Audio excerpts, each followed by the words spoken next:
big one. You can't shoot the one that's not as big. Man, what a beautiful deer I just passed up. We had him at 12 yards.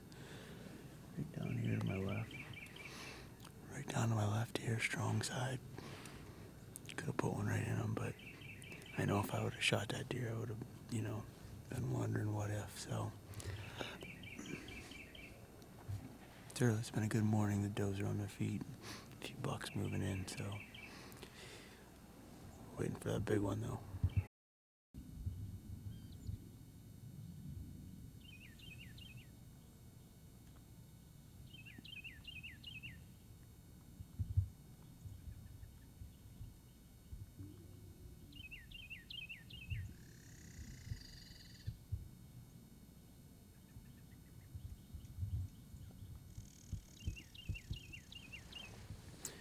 Alright, so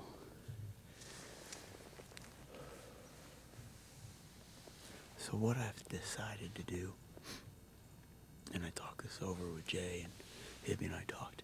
So this ditch behind me that I just pointed out, every big buck has been moving through that ditch. That ditch is about 120 yards from me right now.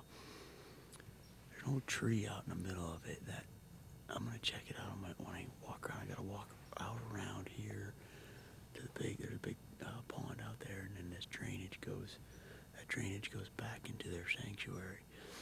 So I'm going to walk around, and I'm going to get up on the edge of that sanctuary and the edge of that drainage. I'm going to check out that tree first. If that tree's good, I'm going to get up in it, because eventually something's going to run out on that drainage, and that's exactly what that big buck did yesterday. So at least I know that pinpoints a spot for it. We can try it today. Get aggressive if we don't see anything. If he's not out here by 2 or 3 o'clock, I'll probably move closer to the sanctuary. So I'm going to move down. I'm going to get down, take the camera gear. Now, Smarty Pants here. Forgot the charger for the camera at home, so that's been overnighted. Don't have it yet. We might go without the main camera. Might just go with the GoPros. So definitely later on the load too. But that's what we got going on now. We're in Kansas. We're hunting a booner, and it's pretty awesome. I just passed up probably 135-inch 9-point.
possible. So it's like there's one or two trees out here you can see behind me is wide open.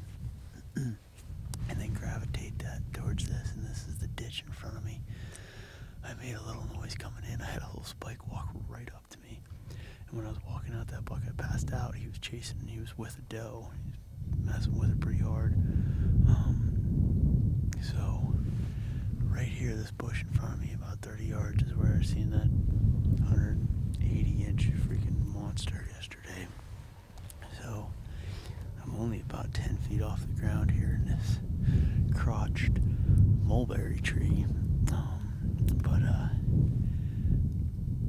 it's gotta be a good spot. There's trails all over, and there's this ditch and a drainage, and I can see everything out in front of me from what I couldn't see before, what they were doing, where they were going.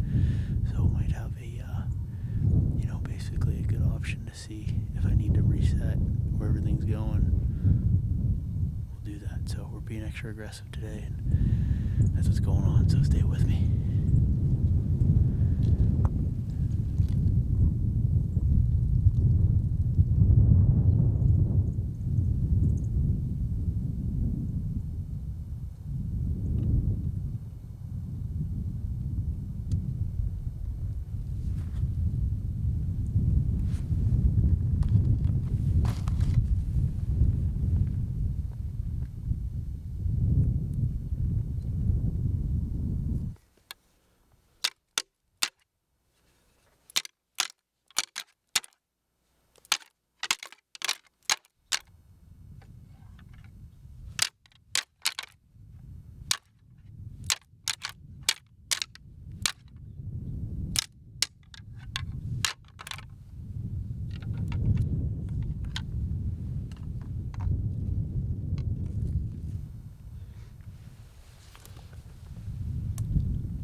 Hey, we're back here at Tom Bob Outdoors, Friends and Wild Places, coming to you from Kansas.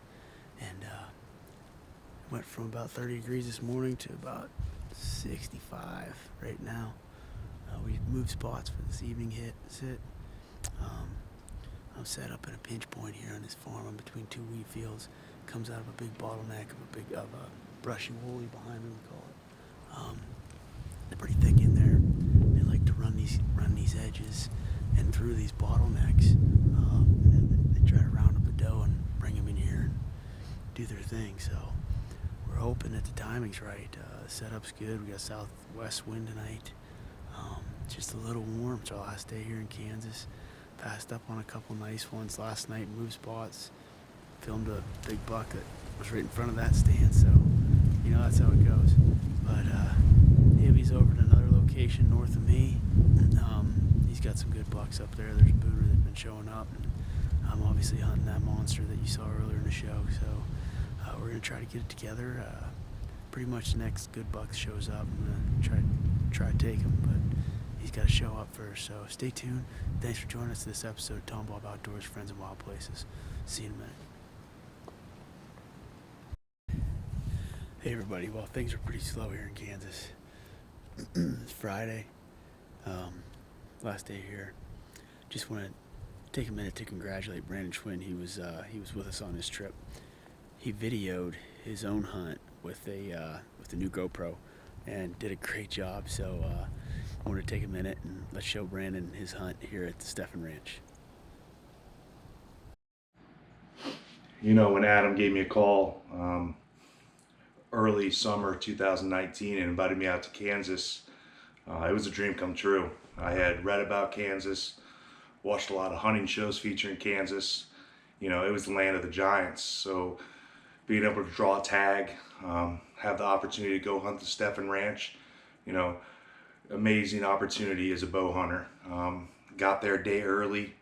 Jay Steffen Ranch was, you know, gracious enough to let me get out that day. You don't see a lot of outfitters that are willing to, you know, let their clients get out an extra day, but told me I was here to hunt, and that's what I did. I got in a tree. Didn't have much action the first day. Saw a decent buck the second day. Third day, about 4 o'clock, had to been 68 degrees, abnormally hot. A lot of sweat, a lot of sunburn. But anyways, about 4 o'clock, I saw a younger buck appear. Let him go, didn't think anything of it. And then about 200 yards to my left, a larger buck appeared. So right away, I hit the antlers, gave him a little rattle. He didn't respond, so I hit an estrus bleat about 4 or 5 times, and he beelined it right to that fence line. That's where you see him come in on the film. Comes right to the fence line, proceeds to walk to the scrape, which was at about 37 yards. If you listen closely to the film, you can hear me ranging about 4 or 5 times, along with some serious heavy breathing. That's pretty par for the course when you've got an animal like that within striking distance. So he was at 37 yards hitting that scrape, and at this point 37 yards to me is just, it's not in my wheelhouse right now. I'm good at about 33. I wasn't prepared to take a 37 yard shot on an animal like that. So, you know, I'm sitting there, he's hitting the scrape, and I'm hoping he, you know, doesn't go out to the other field, but just continues down that fence line. And sure enough, he continues down the fence line. He comes to about 25 yards. Gave him a little He stops perfectly broadside.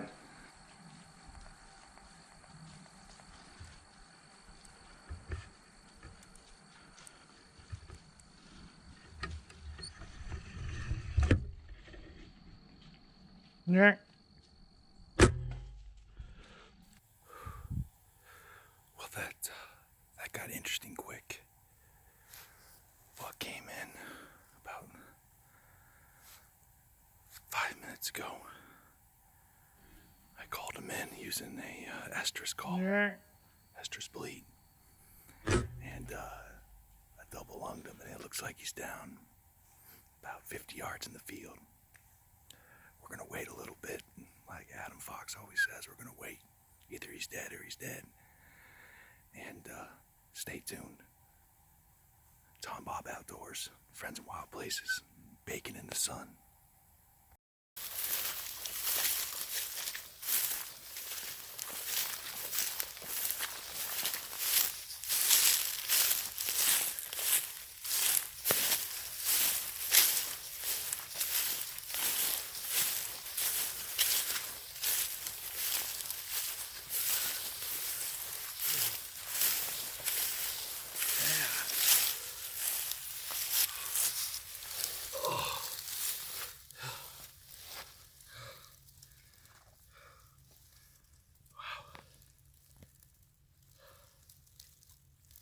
Beautiful deer.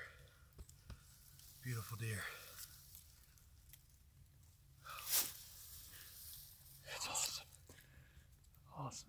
Good shot. What do you think? 135, 130? Oh, yeah, maybe 130. Yeah. Wide. He is wide. Yeah, I'm real happy. That's definitely my biggest. Sweet. Just a big 8.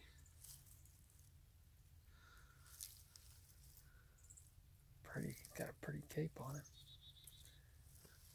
He wasn't going anywhere. He jumped that fence, man. I don't.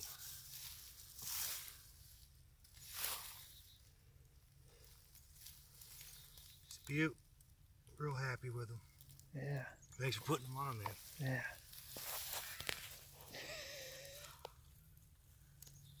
Just an incredible experience, you know, calling in a big animal like that, a mature buck. You know, very special, very cool to see that he responded so well to a call. I can't thank, you know, Jay of Jay Steffen Ranch enough. He's got an amazing property. He treats you like family. He's a great guy. I can't wait to come back. You know, and, you know, getting to meet Hibby and hang out with Adam again. It was a great time. I'm really looking forward to it. It was a great adventure. You know, like I said, I've never been to Kansas. I've only hunted Ohio and Illinois, so this was definitely something different. So being able to go out west and get an arrow through a big buck, it was a dream come true. And again, I can't say enough about Jay. Jay is a great man, and he's got an amazing piece of property with amazing animals. What a great job, Brandon. Good job, dude. I'm happy for you. Hibby and I are really happy for you. I know you were pretty excited to come on this trip, and we're really glad you came and joined us. And hey, you might be the only one that got any production out of this, so great job. Proud of you. Brandon's pretty new to bow hunting, and he's already dropped some nice deer throughout the country, so Brandon does a real nice job, and we appreciate his help and you know, him putting a little footage out there for the Tombob Outdoors. So stay tuned, don't touch that dial, more to come.